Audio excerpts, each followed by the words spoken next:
First of all, I'd like to congratulate Coach Terry on, look up on the board. I had no idea, but that's his 200th win. Congratulations to him and what he's done in his career. So, just kudos to him. And 200, it's a heck of a milestone. So, congratulations to Coach Terry and congratulations to Texas. I mean, they were ready to play. Losing 3 out of 4. We talked about with our team. It's teams that play with that sense of desperation usually come out hungry, and they certainly came out hungry and they're ready to play. And consequently, whatever it may be, from my standpoint, I didn't have our guys ready to play, and that's on me. So I'll get with our coaching staff and figure out what we can do differently. But credit to Texas with their approach to the game, and wow, did they shoot that ball. Questions, please. Josh, 2-part question for you. When you guys were able to beat them up in Morgantown, Dessou and Aceman's combined for 50, but you guys were able to limit the rest of the team. Just kind of, what was the difference tonight and what you saw out there? And second part of that question, what does Weaver kind of bring to their lineup? I talked all week about Kendall Weaver and what he's bringing.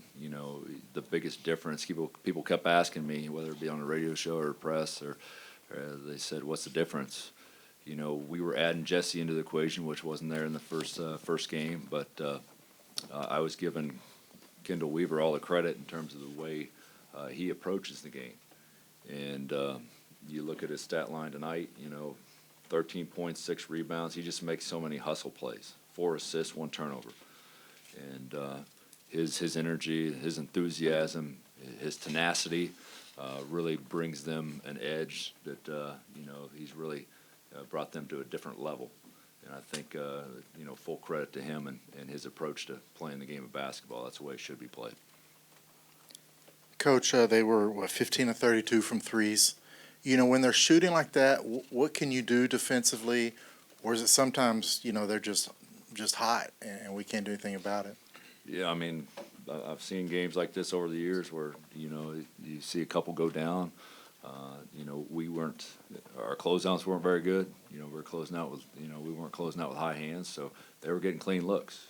And as much talent as Texas puts on the floor, if you give them clean looks, they're going to knock them down. So some of that's on us in terms of our closeouts and our approach, but certainly, there's games like that where a couple guys see one go down and it just opens the floodgates, and it certainly felt like it opened the floodgates for him tonight. Coach, scouting Texas this week, did they show you anything different than what you saw on film? Was it what you were expecting? No. I mean, not that I didn't see anything different. They did a good job early with Dessou picking and popping, and our ball screen coverage was not good there. That's really the shots that when I talk about, they got open looks. I think they had 3 or 4 early shots on that pick and pop with Dessou, and we didn't have an answer for it in terms of our ball screen coverage.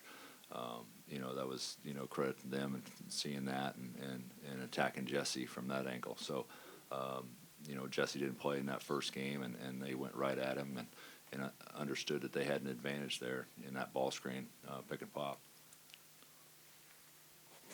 Yeah, Josh, I don't know, about 10 teams are separated by like 2 games in the loss column. How do you separate the top teams from everybody else, or do you see much differentiation between the teams? More than anything, it's the consistency. The teams are going to lose in this league, and we go into this league thinking the winner might have 6 or 7 losses. It's very, very, very feasible for that to happen. But the best teams, don't carry 1 loss into 2. They quickly fix their issues and they bounce back. And in this league, if you get down on yourself, there's no layups in this league. You got to be ready to play each and every night. And like I told our guys, do me a favor. This is on me.